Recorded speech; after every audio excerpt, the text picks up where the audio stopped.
Video lecture में आज आपको बताने वाले हैं MCQ, that is multiple choice question C plus plus में क्या क्या एग्ज़ाम के लिए इंपॉर्टेंट हो सकते हैं। आप वीडियो को पूरा देखिएगा, स्टेप बाय स्टेप वीडियो को देखिए, हर क्वेश्चन को फोकस कीजिए और उसके ऑप्शन को देखिए। एग्ज़ाम में हो सकता है आपको ऑप्शन नहीं दिया जाए और सिर्फ क्वेश्चन रहे, क्वेश्चन को पढ़ के आपको उसका सही जवाब आपको लिखना है, ठीक है। तो स्क्रीन पे देखिए, सबसे पहला आज का क्वेश्चन है who invented C plus plus. ये एक बहुत कॉमन क्वेश्चन है और आपको शायद इसका आंसर पता भी होगा। इसमें ऑप्शन भी दिया हुआ है, आपका हो सकता है एग्जाम में क्वेश्चन या ऑप्शन नहीं दिया रहे, ठीक है। यानी सी प्लस प्लस को डेवलप किसने किया, तो इसमें 4-5 ऑप्शन है। डेनिस रिची है, केन थॉमसन है, ब्रायन करिंगन है और बार्नेस स्ट्रास्ट्रॉप है, ठीक है। तो अब आपको पता है कि ये बार्नेस स्ट्रास्ट्रॉप जिसका सही जवाब है। तो अगर ये क्वेश्चन पूछा जाए तो इस पर आप टिक लगा दें, या अगर ऑप्शन नहीं रहे तो आप इसका नाम स्पेलिंग, सही स्पेलिंग के साथ आपको लिखना है, ठीक है। ये पहला क्वेश्चन हो गया। दूसरा क्वेश्चन आप देखें, what is C plus plus. कुछ क्वेश्चन जो होंगे बहुत उसके जो ऑप्शंस क्लोज, एकदम क्लोज होंगे कि कौन सा आंसर सही हो सकता है। तो सी प्लस प्लस क्या है, पहला ऑप्शन है कि C plus plus is an object oriented programming language, ये आपने पढ़ा है। फिर दूसरा लिखा हुआ C plus plus is a procedural programming language.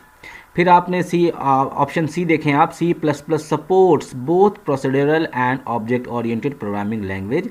और डी ऑप्शन में है C plus plus is a functional programming language. अब आप अगर पढ़े होंगे अच्छे से, शुरू से लेक्चर अटेंड किए होंगे या सी प्लस प्लस का बेसिक पढ़े होंगे, तो आप सही ऑप्शन पे या फिल इन द ब्लैंक्स होगा तो उस पर सही जो है आप लिखेंगे। तो बहुत सारे स्टूडेंट क्या करेंगे, पहला वाला ऑप्शन को टिक लगा देंगे, C plus plus is an object oriented programming language. Definitely it is, यह है ऑब्जेक्ट ओरिएंटेड है, बट साथ ही साथ ये प्रोसीड्यूरल लैंग्वेज भी है। सो सही आंसर क्या होगा, C plus plus supports both procedural and object oriented programming language. तो ये दो क्वेश्चन का आंसर आपको मालूम हो गया। चलिए क्वेश्चन नंबर 3 में आते हैं। अब क्वेश्चन नंबर 3 में है, आप प्रोग्रामिंग करते हैं, देख लिखा हुआ क्या है यहाँ पे, which of the following is used for comments in C plus plus. इसमें जो है इस चारों में से कौन जो है सी प्लस प्लस में कमेंट के लिए हम लोग यूज़ करते हैं। सबसे पहला क्या है, ये देखिए इस तरीके से जो स्लैश स्टार मार्क है, फिर ये डबल स्लैश है, कमेंट है, फिर ये सी नंबर कमेंट है, उसके बाद डी में ऑप्शन है। तो अब आपको जानना है कि क्या है। तो आंसर डी में देखेंगे, ये वाला भी यूज़ किया जाता है और साथ ही साथ ये वाला कमेंट भी यूज़ किया जाता है, ठीक है। यानी इसके बीच में कमेंट लिखते हैं। तो ऑप्शन डी सही है। आपको अगर फिल इन द ब्लैंक्स है तो आप दोनों लिखेंगे, डबल स्लैश लाइन भी लिखेंगे और ये सिंगल स्लैश के साथ आप स्टार मार्क्स इधर और इधर स्टार मार्क के साथ स्लैश लाइन देंगे। तो ये सही जवाब हुआ, ठीक है। तो ऑप्शन जो डी है ये आपका सही जवाब होगा। इस पर आप टिक लगा देंगे या इस पर कॉपी में लिख देंगे आप। 3 क्वेश्चन हो गया। चलिए क्वेश्चन नंबर 4 में, ये सी की तरह भी क्वेश्चन है जो कल हमने आपको बताया था। Which of the following is a correct identifier in C plus plus. यहाँ पे करेक्ट आइडेंटिफायर कौन हो सकता है, वर 1 2 3 4, डॉलर, वर, नेम, 7। तो आपको पता है डॉलर से शुरू नहीं होता है और डिजिट से भी शुरू नहीं होता है। तो जब ये तीनों ऑप्शन गलत है तो ऑब्वियसली पहला ऑप्शन ये सही होगा। यानी आइडेंटिफायर क्या होता है हमने आपको बताया था, और एग्जाम हो सकते हैं इंपॉर्टेंट क्वेश्चन है, ये भी पूछा जाए व्हाट इज एन आइडेंटिफायर, एक लाइन में आपको बताना है। तो मैंने कल के वीडियो में बताया था, आइडेंटिफायर जो होता है, जो नाम होता है वो यूज़र के द्वारा दिया जाता है। जो आइडेंटिफायर के लिए जो हम नाम लेते हैं वो फिक्स्ड कीवर्ड से नहीं होता है, यानी जो कीवर्ड है उसका हम आइडेंटिफायर नहीं बना सकते हैं, ओके।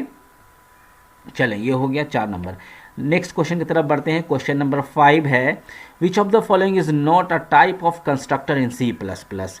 यानी सी प्लस प्लस में कंस्ट्रक्टर के टाइप कौन नहीं है। तो आपको पता है default constructor is a type of constructor, parameterize constructor is a type of constructor, copy constructor is a type of constructor, but friend constructor does not exist, ठीक है। ये कंस्ट्रक्टर का टाइप नहीं है। तो आप लिखेंगे क्या, friend constructor is not a type of constructor. तो क्वेश्चन घुमाव भी हो सकता है।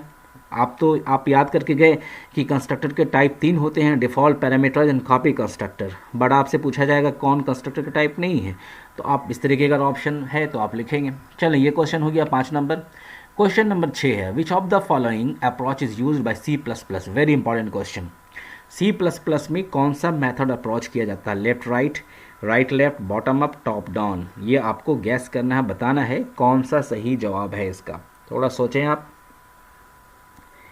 लेफ्ट राइट है कि राइट लेफ्ट है, बॉटम अप है, टॉप डाउन है? डेफिनेटली जो है ये है ऑप्शन सी सही है। सी प्लस प्लस का जो अप्रोच है, जो कोडिंग रन करने का जो वे है, तरीका है, वो आपका बॉटम अप अप्रोच कहलाता है। ठीक है, 6 नंबर हो गया। आप इस तरीके से अगर पढ़ते जाए एमसीक्यू तो बहुत आपको फ़ायदा होगा एग्ज़ाम के लिए भी और आगे इंटरव्यू के लिए भी, वाइवा के लिए भी। ठीक है, उसके बाद नेक्स्ट क्वेश्चन है what is virtual inheritance in C plus plus? Virtual inheritance क्या है सी प्लस प्लस में? आपने वर्चुअल का नाम सुना है और इनहेरिटेंस तो आपने बहुत बढ़िया तरीके से पढ़ा है। तो अब आपको बताना है इनहेरिटेंस की जो टाइप वर्चुअल है ये क्या होता है। अगर आपको ऑप्शन नहीं दिया जाए तो आप क्या गेस करेंगे? अगर आप पढ़े हैं तो डेफिनेटली गेस कर लेंगे, बट ऑप्शन यहाँ पे है। तो देखते हैं C plus plus technique to enhance multiple inheritance. दूसरा है C plus plus technique to ensure that a private member of the base class can be access somehow. यानी सबसे पहले क्या C plus technique to enhance, यानी कि ये virtual inheritance का मतलब क्या हो रहा है यहाँ पे बता रहा है ऑप्शन ए में कि सी प्लस प्लस टेक्निक को और इन्हेंस करने के लिए मल्टीपल इनहेरिटेंस में पहला।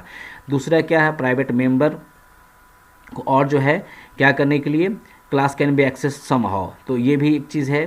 तीसरा क्या है C plus plus technique to avoid multiple inheritance of class, यानी कि मल्टीपल इनहेरिटेंस को अवॉइड करने के लिए।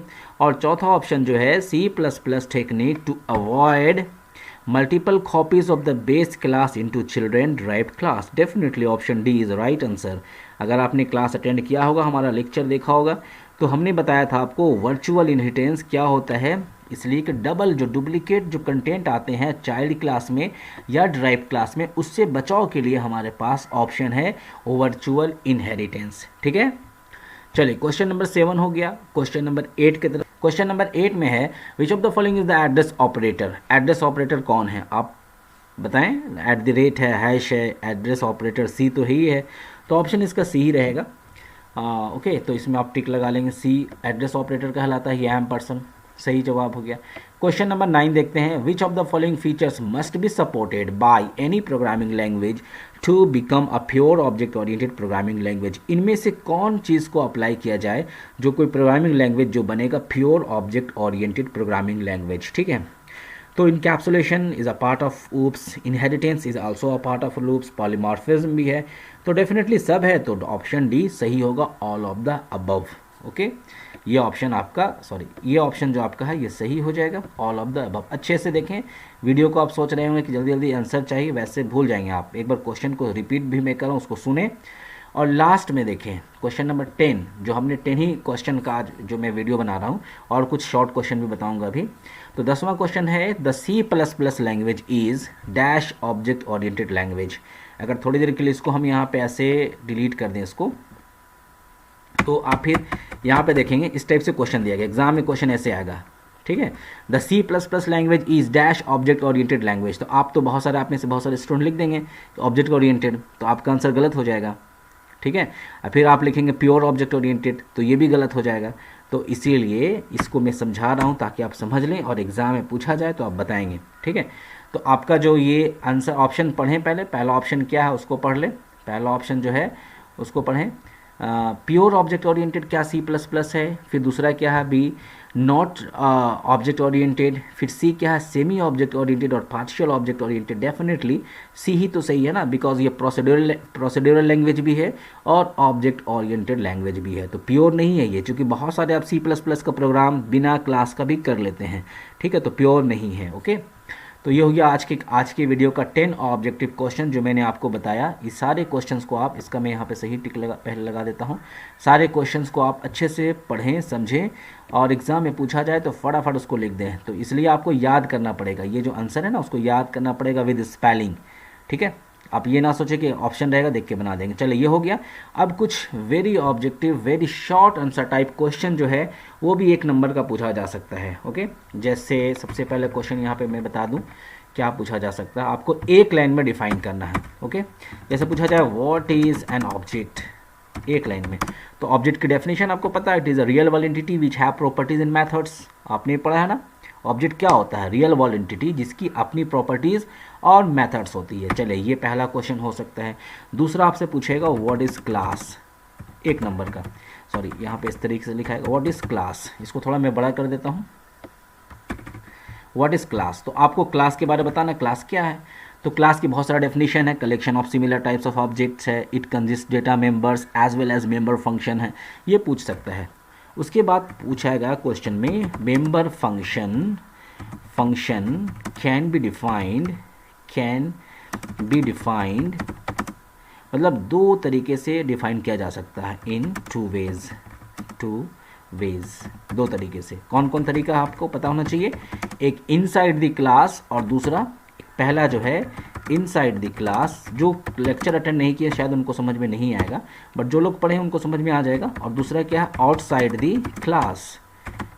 द क्लास, यानी हम मेंबर फंक्शन की जो कोडिंग होती है उसको हम क्लास के अंदर भी डिफाइन कर सकते हैं और क्लास के बाहर भी डिफाइन कर सकते हैं। ओके, उसके बाद आपसे शॉर्ट में पूछा जा सकता है कि इनहेरिटेंस के टाइप्स क्या हैं, या पूछा जाएगा इस शॉर्ट में हाइब्रिड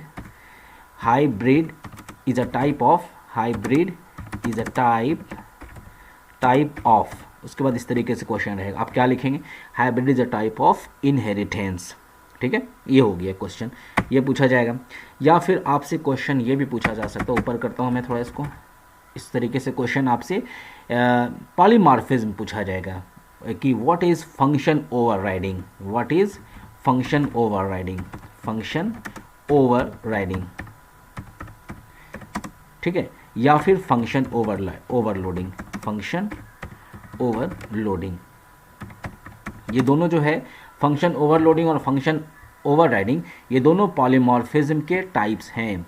ठीक है, आपको पता है पॉलीमॉर्फिज्म के दो टाइप्स होते हैं, एक कंपाइल टाइम पॉलीमॉर्फिज्म होता है और दूसरा रन टाइम पॉलीमॉर्फिज्म होता है। याद रखें आप, पॉलीमॉर्फिज्म जो होता है ये दो टाइप्स के होते हैं पॉलीमॉर्फिज्म, एक होता है कंपाइल टाइम, ठीक है, कंपाइल टाइम, इसका दूसरा नाम आप याद कर लेंगे, कंपाइल टाइम को स्टैटिक भी कहते हैं, अर्ली बाइंडिंग भी कहते हैं, ठीक है ना। और दूसरा होता है रन टाइम पॉलीमॉर्फिज्म,